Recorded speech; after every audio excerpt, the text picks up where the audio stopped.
ছাত্ৰ-ছাত্ৰীসকল তোমালোকক মোৰ চেনেললৈ স্বাগতম জনাইছোঁ। আজি তোমালোকৰ বাবে মই লৈ আহিছোঁ BA 4th চেমৰ অসমীয়া লোক সাহিত্য অধ্যয়ন পেপাৰখনৰ 3 নম্বৰ চেপ্টাৰটোৰ কেইটামান ইম্পৰ্টেণ্ট কুৱেশ্যন। ইয়াৰ আগৰ কুৱেশ্যন কেইটা মই পাৰ্ট 1ত বনাইছিলোঁ, আজি লৈ আহিছোঁ পাৰ্ট 2টো। প্ৰথম প্ৰশ্নটো হৈছে বাৰমাহী গীতৰ বৈশিষ্ট্য লিখা।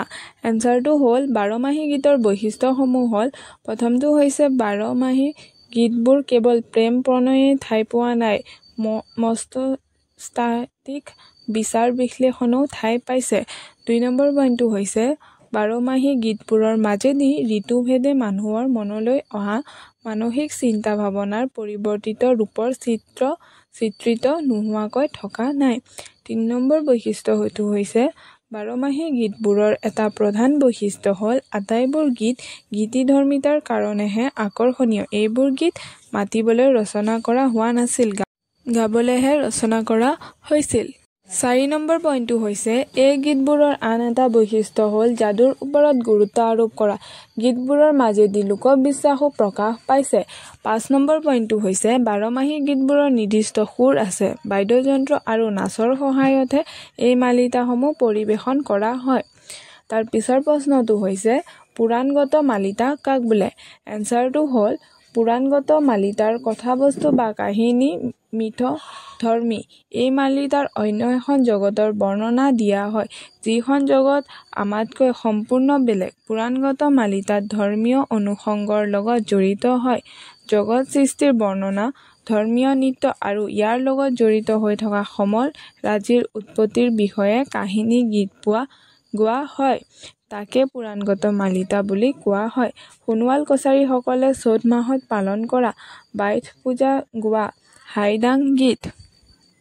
পুৰাণগত মালিতাৰ উৎকৃষ্ট নিদৰ্শন সোণোৱাল কছাৰীসকলৰ পৰম্পৰা মতে 7 দিন 7 ৰাতি আবৃত্তি কৰিলেহে হাইদাং গীত গোৱা শেষ হয়। হাইদাং গীতত জগত সৃষ্টি আৰু শিৱদী আন দেৱতাৰ জন্মৰ বৃত্তান্ত পোৱা যায়। হাইদাং শব্দটোৰ অৰ্থ এনেধৰণৰ: হাই মানে মাটি পৃথিৱী, ই মানে সৃষ্টি, দাং মানে গীত, অৰ্থাৎ পৃথিৱী বা জগত সৃষ্টিৰ গীত।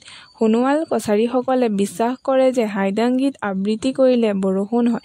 হাইদাং গীতৰ এটি উদাহৰণ হ'ল হাও হাও হাও হাও, হাই নমো নাৰায়ণ, হাই পৃথিৱীৰ হেনো সৃজইছে, হাই আকাশ হেনো সৃজইছে, এইহে সকলো দায় দোষ একে ঠাই, একেই জামুকৰ সূতাতে দিছং ঠাই। তাৰ পিছৰ প্ৰশ্নটো হৈছে বুৰঞ্জীমূলক মালিতা কাক বোলে? এনচাৰটো হ'ল বুৰঞ্জীমূলক মালিতা হ'ল অসমীয়া সাহিত্যত এক বিশেষ ধৰণৰ গীত বা কাহিনী, যিবোৰ ঐতিহাসিক ঘটনা, ব্যক্তি বা পৰিস্থিতিৰ বিষয়ে আলোচনা কৰা হয়। এইবোৰ মালিতা বুৰঞ্জীৰ এক প্ৰতিবিম্ব যি জাতিটোৰ ঐতিহ্য আৰু সংস্কৃতিৰ সৈতে জড়িত। বুৰঞ্জীমূলক মালিতাৰ বৈশিষ্ট্যসমূহ হ'ল প্ৰথমটো হৈছে ঐতিহাসিক ভিত্তি। এইবোৰ মালিতাত ঐতিহাসিক ঘটনা, চৰিত্ৰ বা পৰিস্থিতিক লৈ ৰচনা কৰা হয়। 2 নম্বৰ পইণ্টটো হৈছে আখ্যানমূলক। মালিতাসমূহ আখ্যানমূলক প্ৰকৃতিৰ, য'ত স্বয়ংসম্পূৰ্ণ কাহিনী বৰ্ণনা কৰা হয়। 3 নম্বৰ পইণ্টটো হৈছে জনপ্ৰিয়তা। এইবোৰ মালিতা অসমীয়া সমাজত বহুলভাৱে জনপ্ৰিয় হোৱা দেখা যায়। 4 নম্বৰ পইণ্টটো হৈছে ঐতিহাসিক তথ্যৰ প্ৰসংগ। মালিতাসমূহৰ জৰিয়তে বুৰঞ্জীমূলক তথ্য সহজতে জনসাধাৰণৰ মাজত প্ৰচাৰিত হয়। বুৰঞ্জীমূলক মালিতাৰ উদাহৰণসমূহ হ'ল প্ৰথমটো হৈছে বদন বৰফুকনৰ গীত, দ্বিতীয়টো হৈছে জয়মতী কুঁৱৰীৰ গীত, তৃতীয়টো হৈছে মণিৰাম দেৱানৰ গীত, চতুৰ্থটো হৈছে হৰিদত্ত বীৰদত্তৰ গীত, 5 নম্বৰটো হৈছে পদুম কুঁৱৰীৰ গীত। 10 নম্বৰ প্ৰশ্নটো হৈছে জনশ্ৰুতিমূলক মালিতা কাক বোলে? উত্তৰটো হ'ল যি মালিতাত জনশ্ৰুতিমূলক কাহিনী একোটি বৰ্ণিত হয় তাকে জনশ্ৰুতিমূলক মালিতা বোলে। জনশ্ৰুতিগত কাহিনী যি অঞ্চল বা যি সমাজত প্ৰচলিত, সেই সমাজৰ জনগণে সেই কাহিনীটোক সত্য ঘটনাৰ ইতিবৃত্ত বুলি ভাবে। প্ৰত্যেক অঞ্চলতে সুকীয়া সুকীয়া লোক ইতিহাস সম্বলিত ঘটনা বা কাহিনী মুখ্য পৰম্পৰাগত প্ৰচলিত হয়। জনশ্ৰুতিমূলক মালিতাসমূহ হ'ল সতী ৰাধিকাৰ গীত, বেউলা লখিন্দৰৰ গীত, কেন্দুকলাইৰ গীত আদি। ধন্যবাদ।